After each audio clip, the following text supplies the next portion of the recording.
అందరికీ నమస్కారం. ఈరోజు కథ హిట్లర్ ఎపిసోడ్ 181. నిజం తెలుస్తుందా? ఇక స్టోరీకి వెళ్తే రెస్టారెంట్లో హాస్నితో గొడవ పడుతున్న కావ్య అటుగా వస్తున్న విరాట్ని చూసి కావాలని ఏదేదో మాట్లాడుతూ నేల మీద పడిపోయింది. ఆ దృశ్యం చూసిన విరాట్ వేగంగా అక్కడికి వచ్చి హాస్నిని బలంగా వెనక్కి నెట్టాడు. విరాట్ మొహంలో కోపం గమనించిన హాస్ని, ఇక్కడ ఏం జరుగుతుందో నాకు అసలు అర్థం కావట్లేదు విరాట్ గారు. తనే వచ్చింది, ఏదేదో మాట్లాడింది, కాసేపు అయ్యాకే కింద పడిపోయింది, ప్లీజ్ నన్ను నమ్మండి అని ఎక్స్ప్లెనేషన్ ఇచ్చింది హాస్ని. ఆమె వైపు అపనమ్మకంగా చూస్తూ కింద పడిపోయిన కావ్యను పైకి లేపి, ఆర్ యు ఆల్ రైట్ అని హాస్ని వైపు ఓవరగా చూస్తూ సున్నితంగా ప్రశ్నించాడు. అతని కేరింగ్కి మురిసిపోతూ, నా గురించి కంగారు పడకు విరాట్, నేను బాగున్నాను. మీ మధ్య గొడవలు చూడలేక హాస్నితో మాట్లాడి సర్ది చెప్పడానికి వచ్చాను, కానీ తనకి టాపిక్ మాట్లాడడం ఇష్టం లేక నన్ను తోసేసింది అని కన్సర్న్ చూపించినట్లు మాట్లాడుతూనే ఆమెను రెచ్చగొట్టింది కావ్య.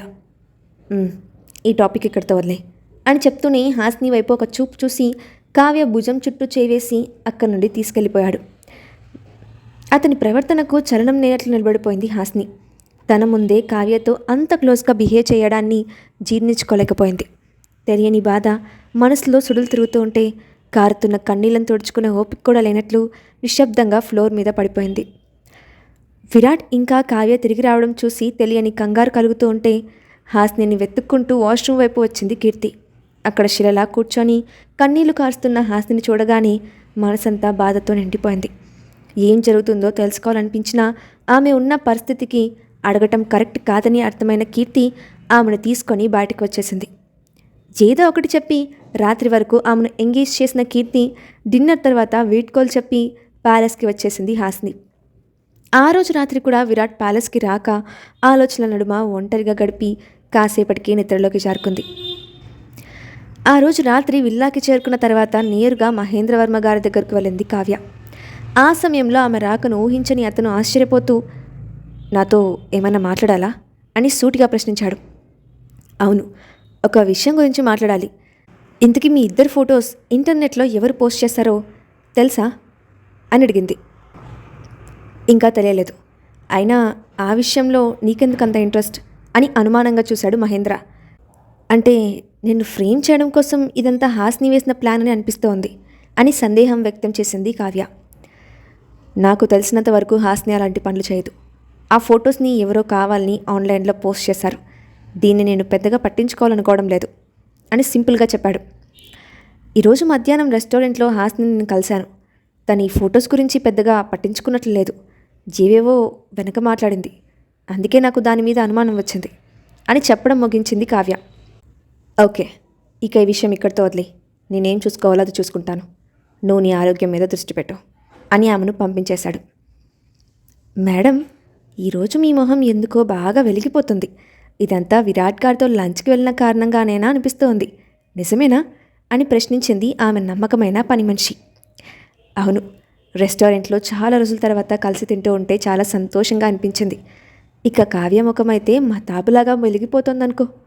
ఆమె నా ఇంటికి తగిన కోడలు అని అనిపించింది, కానీ ఆమె ఆరోగ్యం గురించి ఆలోచిస్తున్నాను అని ఆలోచనగా అంది అనసూయ. అదేమంత పెద్ద విషయం కాదు మేడం, విరాట్ సార్ పక్కన ఉంటే అదే సెట్ అయిపోతుంది.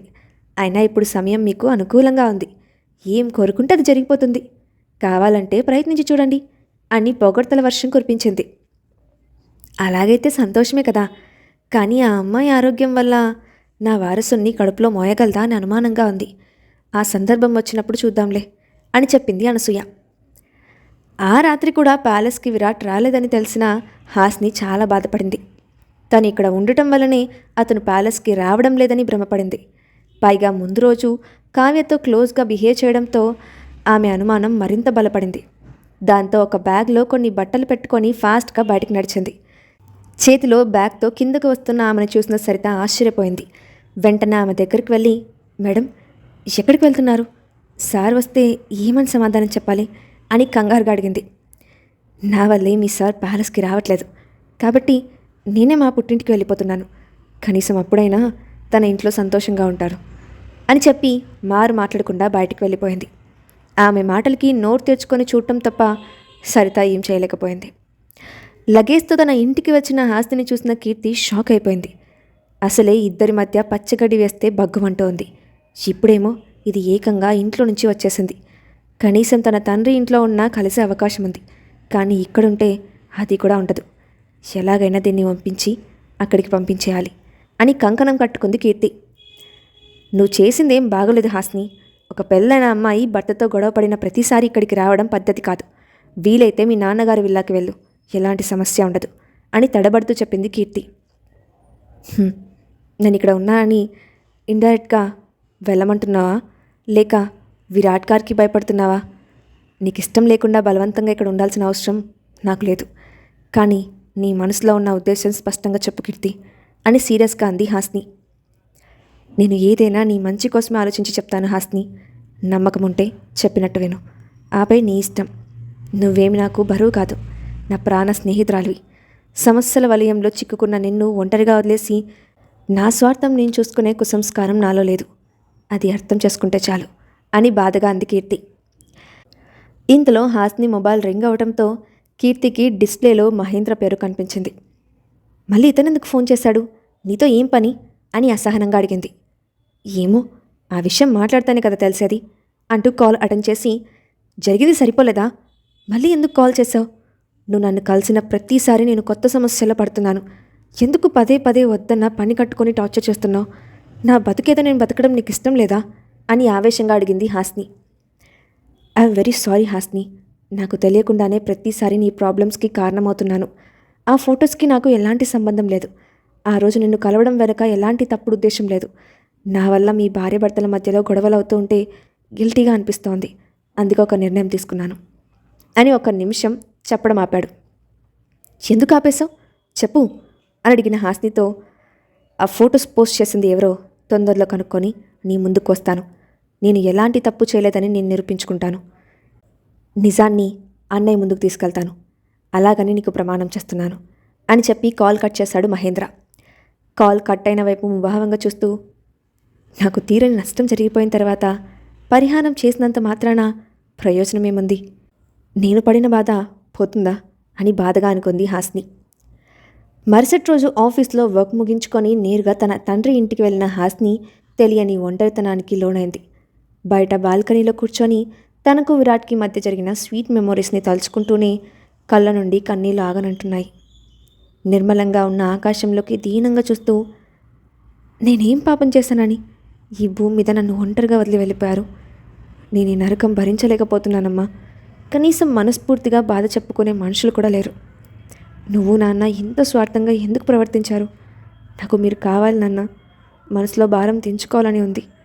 నా దగ్గరికి రండి ప్లీజ్ అని మోకాల చుట్టూ చేతులు వేసి గట్టిగా పట్టుకొని వెక్కి వెక్కి ఏడుస్తూ ఆ నిశ్చితిలో తన దుఃఖాన్ని తల్లిదండ్రులకు చెప్పుకుంది హాస్ని. కాసేపటికి అక్కడికి వచ్చిన కీర్తి ఆమె బాధను చూడలేక ఆమె రానని అంటున్నా బలవంతంగా రెడీ చేసి దగ్గరలో ఉన్న పబ్కి తీసుకెళ్ళింది. ఇద్దరు ఒక టేబుల్ దగ్గర కూర్చొని ఫ్రూట్ జ్యూస్ ఆర్డర్ చేసుకొని అబ్బాయిలు అమ్మాయిలు అని తేడా లేకుండా మత్తులో మునుగుతూ డ్యాన్స్ ఫ్లోర్ మీద ఎగురుతున్న వాళ్ళందరినీ గమనిస్తూ ఉన్నారు. తన ఎదురుగా ఉన్న గ్లాస్లోని జ్యూస్ ఒక్క సిప్ కూడా చేయకుండా చేతితో పట్టుకొని దీర్ఘాలోచనలో మునిగిపోయిన ఆమెను చూసి తల కొట్టుకుంటూ, అబ్బా, రామేశ్వరం వెళ్ళినా శనేశ్వరం తప్పదంటే ఇదేనేమో. నువ్వేదో నీ ఆలోచనలో నుంచి డైవర్ట్ అవుతావని ఇక్కడికి తీసుకొస్తే ఇప్పుడు కూడా అదే పని చేస్తూ ఉన్నావు. ముందు ఆ బాధల నుండి బయటపడు, అప్పుడు ఏం చేయాలో తెలుస్తుంది అని హిత సందేశం చేసింది కీర్తి. చెప్పడం చాలా తేలిక కీర్తి, భరించిన వారికి నొప్పి తెలుస్తుంది అని వేదాంత ధోరణిలో మాట్లాడుతున్న ఆమెను కోపంగా చూస్తూ, అన్ని విషయాలు మనసులోనే దాచుకొని బాధపడమని ఎవరు చెప్పారు? బయటికి చెప్తేనే కదా మనసులో బరువు తగ్గేది. ఏం జరుగుతుందో చెప్పమంటే మౌనవ్రతం చేసి ఇప్పుడేమో సూక్తులు చెప్తున్నావా అని కోప్పడింది కీర్తి. అయితే వాళ్ళు పబ్బులోకి ఎంటర్ అయినప్పుడే హాస్నిని గమనించిన ఒక మోడల్ ఆమె మీద ఆసక్తి ఏర్పడడంతో ఎవ్వరికీ తెలియకుండా వెయిటర్ని మేనేజ్ చేసి ఆమె తాగే జ్యూస్లో మందు కలిపాడు. ఆ విషయం తెలియని హాస్ని జ్యూస్ తాగుతూనే కీర్తితో వాదనకు దిగింది. నెమ్మదిగా ఆమెను మత్తు ఆవరిస్తూ ఉంటే ఒకటి తర్వాత ఒకటి జ్యూసులు తాగుతూనే ఉంది. ప్రతిసారి ఆల్కహాల్ మిక్స్ చేసి పంపిస్తూనే ఎంజాయ్ చేస్తూ ఉన్నాడు ఆ మేల్ మోడల్. ఆమె మాటల్లోని తేడాను గమనించడంతో, ఇదేంటి ఫ్రూట్ జ్యూస్ తాగితే డ్రింక్ చేసిన వాళ్ళలాగా బిల్డప్ ఇస్తూ ఉంది, ఇంకా ఇది విరాట్ గారి భార్య స్థానంలోనే ఉంది. ఏదైనా తేడా జరిగితే ఆయన చేతిలో చస్తాను. చాలా తొందరగా ఇక్కడి నుంచి వెళ్ళిపోతే మంచిది అని అనుకుంటూ ఆమె చేయి పట్టుకొని ఎంట్రన్స్ వైపుకు కదిలింది కీర్తి. ఆమె నుండి తన చేతిని విడిపించుకోవడానికి ప్రయత్నిస్తూ, నేను రాను, నాకు ఇంకా జ్యూస్ కావాలి కీర్తి, ప్లీజ్ తెప్పించవా అని క్యూట్ ఎక్స్ప్రెషన్ పెట్టుకొని అడుగుతున్న ఆమెను చూసి ఎలా రియాక్ట్ అవ్వాలో కీర్తికి అర్థం కాలేదు. కానీ ఆమె మనసు ఎందుకో కీడు శంకిస్తూ ఉంటే అక్కడ ఉండలేక ఆమెను బలవంతంగా బయటకు లాక్కెళ్ళిపోయింది. అప్పుడే వాళ్ళ దగ్గరికి వచ్చిన మేల్ మోడల్, హలో మిస్, ఆ అమ్మాయి రానని అంటూ ఉంటే ఎక్కడికి తీసుకెళ్తున్నావు? ఇక్కడే కాసేపు ఉండనివ్వచ్చు కదా అని అదో రకంగా అన్నాడు. ఆ విషయం చెప్పడానికి నువ్వెవరు? వచ్చామా పని చూసుకొని వెళ్ళామా అని ఉండాలి. అనవసరమైన విషయాల్లో తలదూరిస్తే నీకే నష్టం. ఏం చేయాలో ఏం చేయకూడదో నాకు బాగా తెలుసు. పక్క తప్పుకో అని అతని వెనక్కి నెట్టి హాస్నిని తీసుకొని ముందుకు కదిలింది. అయితే హాస్ని మరొక చేత్తో అతన్ని పట్టుకొని, నువ్వు చూడ్డానికి చాలా బాగున్నావు. నా మనసులోని బాధ అంతా నీకు చెప్పాలని ఉంది.